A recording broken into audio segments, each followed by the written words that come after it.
Hi, and welcome back to Purple Collar Life. In today's video, we've got another Ford 8N video by viewer request. How to operate the 3-point hitch as far as connecting attachments and implements. So we're going to talk through that today, especially if you're on an uneven surface with either the tractor or the implement. Around here, there's not a lot of perfectly flat land.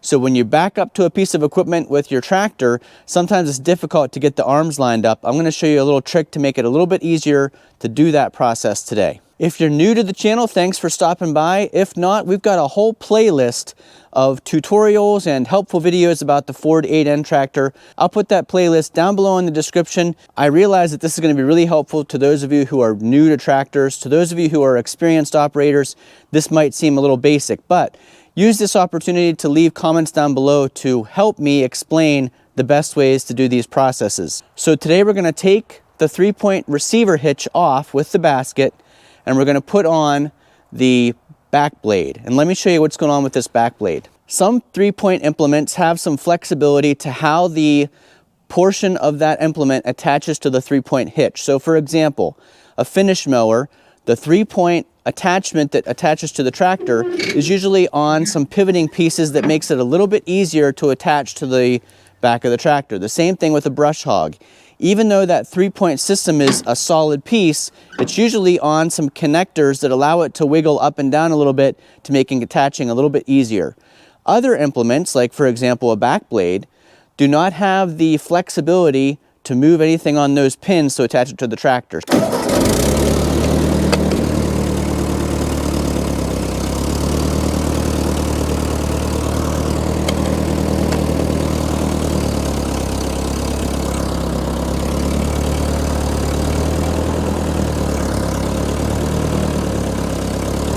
If you're new to Ford 8N tractors, you may not know that the PTO has to be running in order for the hydraulic lift to work. So you can see the power takeoff is running.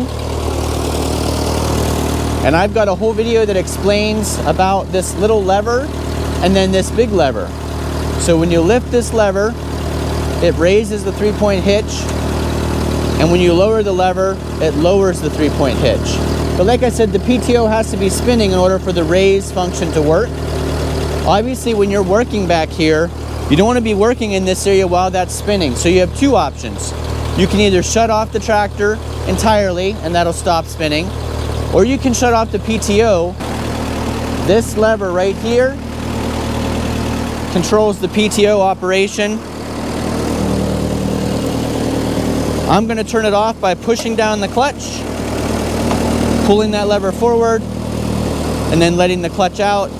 And our PTO will not be running. Now I'm going to also shut off the tractor so it's easier for you to hear. Now that the power takeoff is off, this should stay roughly in this position. It won't go up any higher regardless of what you're doing, but it will lower if you lower that lever. So that's important once we back up to our next implement. And then another important thing to note, I'll show you in just a minute, but first let's remove these pieces. So in order to take the 3-point implement off, we need to pull out this pin. And we're going to take the stabilizer off first. And I'm actually going to take this basket off so that there's a little bit less weight back here to handle.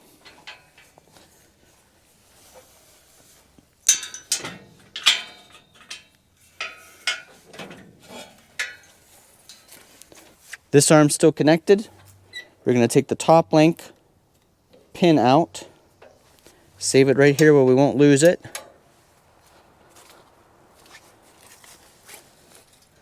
Take this side pin out and let the stabilizer bar down. Now, as soon as we take this top pin out, this whole thing's going to want to spill forward or backwards. So we'll keep a hold of both parts.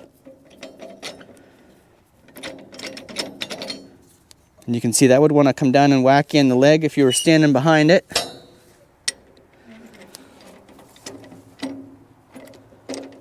Just tip this up somewhere where it's not going to clunk you in the head. And then without the stabilizer bars, these bars will swing open a little bit wider. And you pull this out like this. Get my hand out of the way so you can see. Lower that side. Lower that side. and our 3-point receiver is disconnected. Now you can see with nothing on here, you can actually lift these by hand. So that's important when you're backing up to something else. You'll know that you can lift these up by hand to reach the level you need to be on these pins. We also know these stabilizer bars, we need to hold up temporarily or remove until we get up to the next piece of equipment we're attaching to. Because if they were down and we backed up, those would dig into the ground and break or bend. So that's why Dad keeps these bungee cords here. Just holds up the stabilizer bar so that it doesn't fall down while we're working. And this is just a temporary thing until we get to the back blade that we're attaching.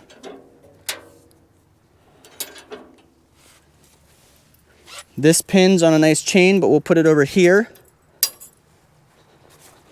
Remember, this was the pin for our top link. We'll put this one on the chain through here. We'll just keep a hold of this one until we get to the back blade. Here's the back blade we're going to attach to. This is a 5-foot back blade, 3-point mount. You can see there's no flexibility in this pin location, so the fact that I've got that block underneath it over there makes this actually a little bit more uneven or not level. So that side's a little bit higher for the pin than this side, and I'm going to show you how to fix that with the back of the tractor rather than trying to manhandle this to get it lined up.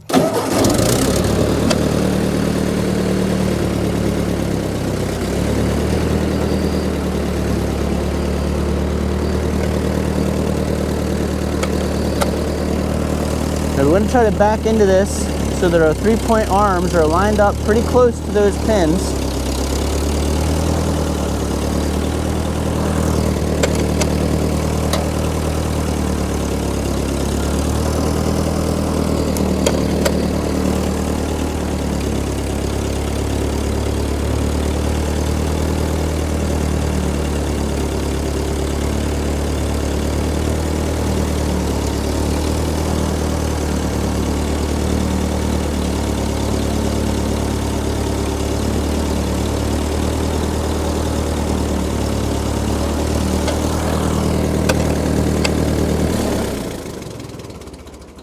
Now this is how we're going to make this a little bit easier.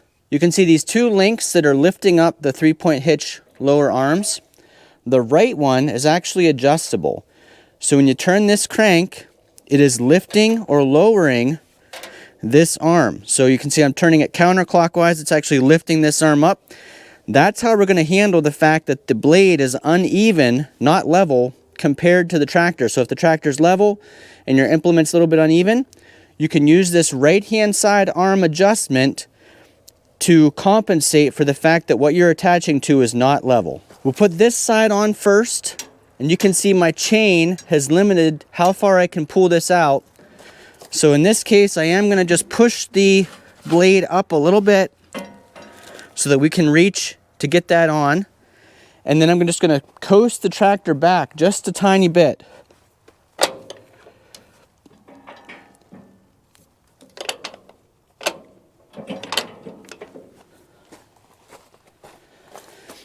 And we want this ball to line up over top of the pin, just like that. And then we're going to go ahead and attach our stabilizer, which is this bar, over top. Pull this pin out, put the stabilizer over top. Sometimes you have to jiggle and wiggle a little bit. Put our pin back through. This side is now connected. Here you can see our problem. Look, that arm is much lower than this point of connection, but we can use this cranking counterclockwise. Make sure that we're outside the spot we need to be there. We can hold it out. Crank, crank, crank until we're lined up.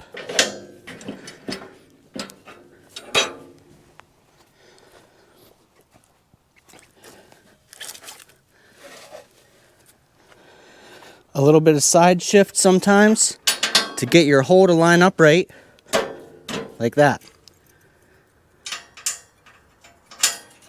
So there you saw with these side arms how we overcame the fact that the back blade was not level. We're going to make our top point connection.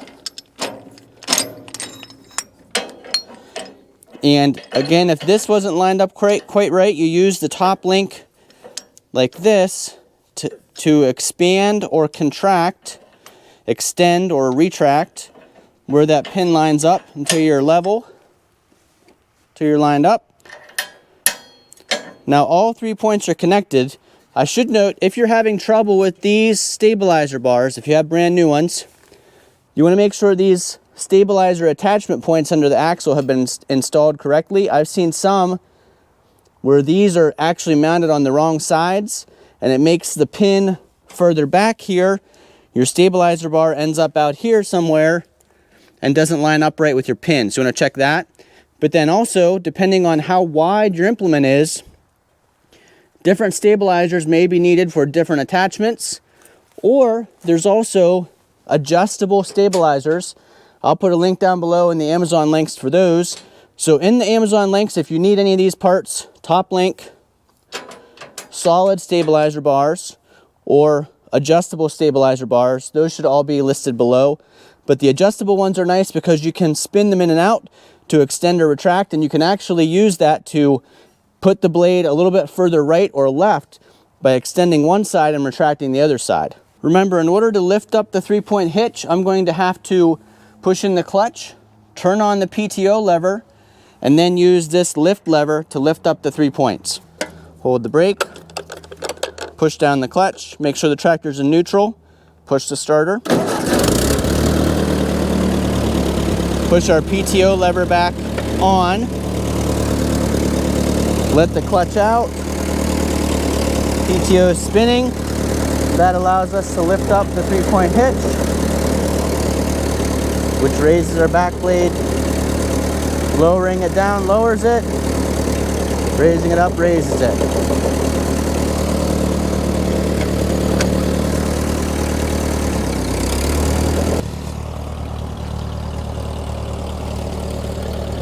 So hopefully this video helped you out if you're trying to figure out how to attach the stabilizer bars or the 3-point hitch to an implement, especially on an unlevel surface.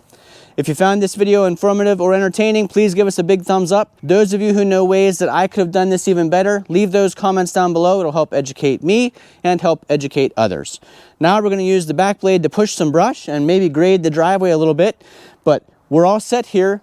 We've attached this implement with sway bars and the top link. Again, the 3 points are top link, left arm, right arm, and we've added the 2 sway bars that attach to those points below the axle for left and right stability.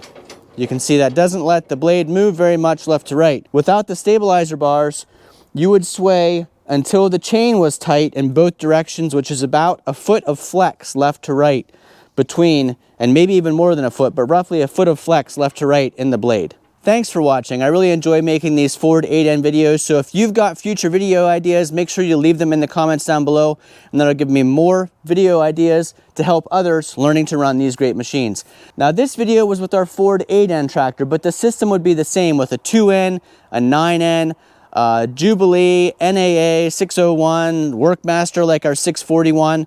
The system of the 3-point hitch that's used by Henry Ford and the Ferguson tractor, it's actually the Ferguson 3-point hitch design, is what's used on a lot of tractors even into today.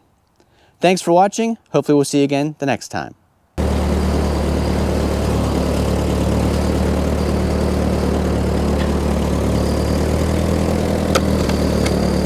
If you're looking for more how-to videos on how to start and operate this Ford 8N, we've got those down in the playlist.